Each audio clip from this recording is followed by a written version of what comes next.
You're watching the moments a raccoon began to break through the ceiling of Denise Wood's apartment. Hey. Her son yelling at it to stop. Cut that as it just stares back at him. They've broken through twice. I'm sometimes afraid to go to sleep, and sometimes afraid if I go to sleep to wake up because they might be in my home. Denise has filed maintenance requests with the 575 Riverside Apartments, formerly Hunter's Grove, for more than 2 years. But like the rest of her requests, she says nothing gets permanently fixed. When it rains really heavily, the water streams down the wall. I just want a healthy, safe space to live.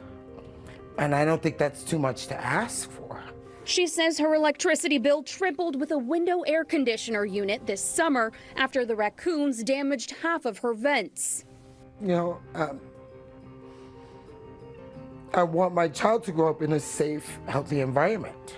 I am powerless right now. Denise is one of several renters who've spoken up at Mableton City Council meetings. Gnats, roaches, half of this apartment, the lights switches don't work. It's mold all up underneath there. At one point in time, it was completely black. They painted over it. The city of Mableton took over code enforcement from Cobb County in March of 2025. But Mayor Michael Owens says the issues at this apartment and at least 2 others on Riverside Parkway date back more than a decade. County commissioners tell us owners turned over so quickly promises to repair apartments went unfulfilled. The week I became mayor, I went out to our code enforcement director's been there, our city manager has been there. But the mayor says legally they haven't been able to enforce or implement change. In 2024, Georgia lawmakers passed the Safe at Home Act, which states a landlord must keep a home fit for human habitation.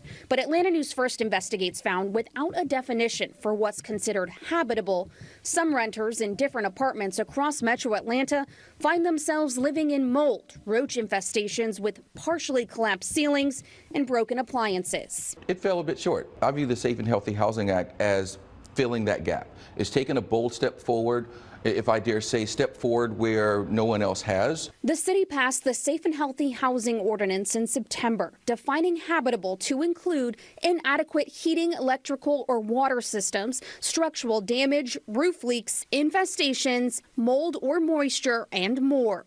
Atlanta News First Investigates has also found in some cases when code enforcement takes a landlord to court for code violations, the landlord can plead guilty and pay a fine. In one DeKalb County case, we found the fine was $250. This language, it sounds like you take it as a public nuisance and then can go as far as taking or demolishing the property. Yes. What we all know is that a lot of times landlords, and especially large corporations, will take these fines and citations as a cost of doing business. So they literally factor that into their operating model. With this ordinance, they will not be able to do that. The ordinance also holds tenants accountable to not destroy, deface, damage, or impair a property. Would you have a message to lawmakers to revisit the Safe at Home Act? I would actually encourage other municipalities across the metro area, across the state of Georgia, to take a close look at your local ordinances and see if there's things you can do to make your law stronger.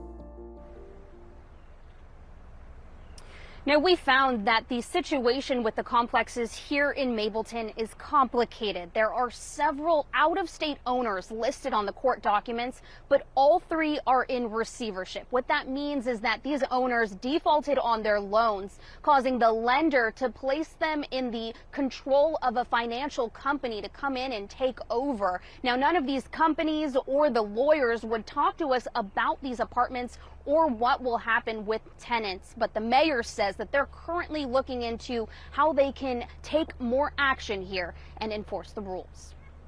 You know, Anastasia, you always have such good advice for our viewers, and I imagine some may be at home tonight watching this, wondering what should they do if they're living in concerning conditions? Well, the Safe at Home Act here in Georgia prevents landlords from retaliating against renters for requesting repairs. But it's important to note that cities and counties cannot stop an eviction. So it's extremely important that you never stop paying rent. Instead, you should request repairs, wait and request again, document everything, then contact code enforcement and see if you can get them to come out. And if repairs are still not done, you can sue your landlord in magistrate court. Reporting live here in Mableton, I'm Anastasia Olmos. Atlanta News First investigates. There are a lot of steps involved. Thanks so much, Anastasia. Appreciate that. Tonight, Cobb County leaders are calling on state lawmakers to strengthen renters' rights. We have more on what some county commissioners have to say in this article right now on our website, atlantanewsfirst.com.